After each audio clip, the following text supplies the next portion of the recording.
आप स्टूडेंट हैं और इनकम आपने 6-8 लाख रुपए दिखा रखी है। जी सर, वो घर से पैसा आता रहता है ना। नहीं, ये तो फिर फादर की इनकम हुई ना। क्या काम करते हैं पापा? जी वो बिज़नेस करते हैं, इंपोर्ट एक्सपोर्ट। और ये जो फ़ोन नंबर दिया है आपने, ये आपके नाम से ही है ना, आपके पापा का तो नहीं? नहीं सर, फ़ोन नंबर तो मेरा ही है। ग्राहक द्वारा बताए गए उसके रोजगार और दर्शाई गई इनकम पर ध्यान देना जरूरी है। अगर वो मैच न कर रही हो तो पूरी जांच करें, क्योंकि साइबर अपराधी इसी तरह म्यूल अकाउंट खोलकर पैसे ट्रांसफर करते हैं। और पैन नंबर?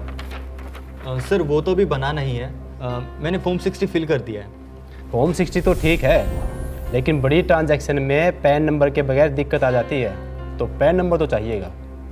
जी सर। नया अकाउंट खोलना सिर्फ एक कुशल बैंकिंग नहीं, बल्कि साइबर अपराधों पर लगाम लगाने की पहली कड़ी हो सकती है। इसलिए सामान्य खाता खोलते समय भी पूरी सावधानी बरतें। खाता खोलने के लिए पैन नंबर पर जोर दें। फॉर्म 60 द्वारा खोले जाने वाले खातों पर विशेष ध्यान दें। खाता धारक द्वारा जमा किए जाने वाले सभी KYC डॉक्यूमेंट्स की सत्यता की गहनता के साथ जांच करें। Good morning ma'am. Good morning sir. Nature of business retailer और टर्नओवर 50 से 1 करोड़। आप किस चीज़ का बिजनेस करते हैं सर? जी अपना नमकीन और बेकरी का बिजनेस है जी, अपना ही है जी। आप सोल प्रोप्राइटर हैं, इतनी इनकम हो जाती है सालाना आपकी? जी जी जी जी जी अच्छा चल रहा है, अच्छा काम चल रहा है। तो कई बार मैडम बड़ी ट्रांजैक्शन करनी होती है तो सोचा एक प्रीमियम अकाउंट करवा लूँ, थोड़ी आसानी हो जाती। आप रिटेलर हो सर, और अकाउंट आप कॉर्पोरेट वाला खुलवाना चाहते हो। It's not possible sir. Not possible? तो अगर उधम रजिस्ट्रेशन अकाउंट ही खोल देते तो? खोल देते हैं सर, लेकिन इसके लिए भी registration certificate, income certificate, turnover declaration और GST इनवॉइस भी लगेगा सर। तो ऐसा करिए मैडम, आप मेरा करंट अकाउंट ही खोल दीजिए। सर उसके लिए भी बहुत सारी फॉर्मेलिटीज होती हैं। ये जो एड्रेस आपने लिखा है ये सही तो है ना? सही है मैडम, गलत क्यों होगा? हम आपके शॉप पर जियो टैग करेंगे। अरे जियो टैग की क्या जरूरत है मैडम? अब किया जाता है, इससे वेरिफिकेशन आसान हो जाती है। आजकल एड्रेस भी तो गलत देते हैं ना सर, और एक ही एड्रेस पर अलग अलग धंधे भी दिखा देते हैं। आप जो भी जानकारी देंगे हमें वो सही होनी चाहिए, क्योंकि आपके पते पर जाकर वेरिफिकेशन भी करेंगे हम। वेरिफिकेशन? जी, कुछ ही दिन पहले हमारे अधिकारी एक सिक्योरिटी सेंटर पर जांच करने गए थे। वहां पर सेंटर के नाम पर एक कमरा भर मिला, ना तो कोई सामान था और ना ही कोई ट्रेनर।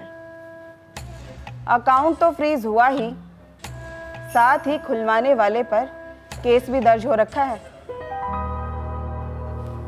मैडम कागज तो ठीक है, मैं पहले बाकी कागज पूरे कर लेता हूँ मैडम, मैं फिर आता हूँ आपके पास। ठीक है मैडम।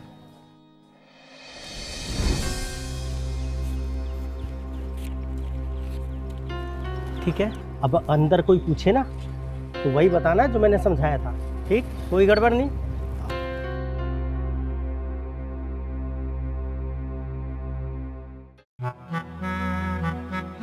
सर ये प्लीज एक बार देख लो ना, ये सारे खाते आज ही खुलवाने हैं।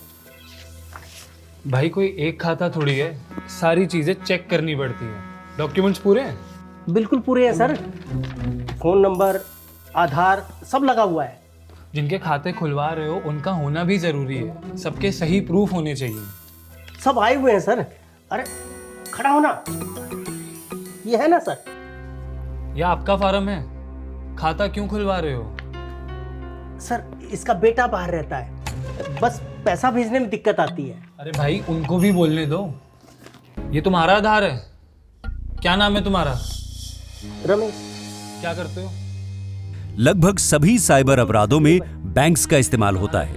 अगर बैंक्स सतर्क रहें तो इन अपराधों को काफी हद तक रोका जा सकता है। इसके लिए एजेंट्स द्वारा खुलवाए गए खातों और एक साथ ग्रुप में खुलवाए जाने वाले खातों पर कड़ी नजर रखें। छोटे व्यवसाय के लिए अगर कोई करंट अकाउंट खुलवाता है तो उसकी पड़ताल करें। जिन ब्रांचों पर पहले भी म्यूल अकाउंट्स पकड़े गए हैं, या जो क्षेत्र हॉटस्पॉट में आता है वहां के खातों की गतिविधियों पर विशेष निगरानी रखें।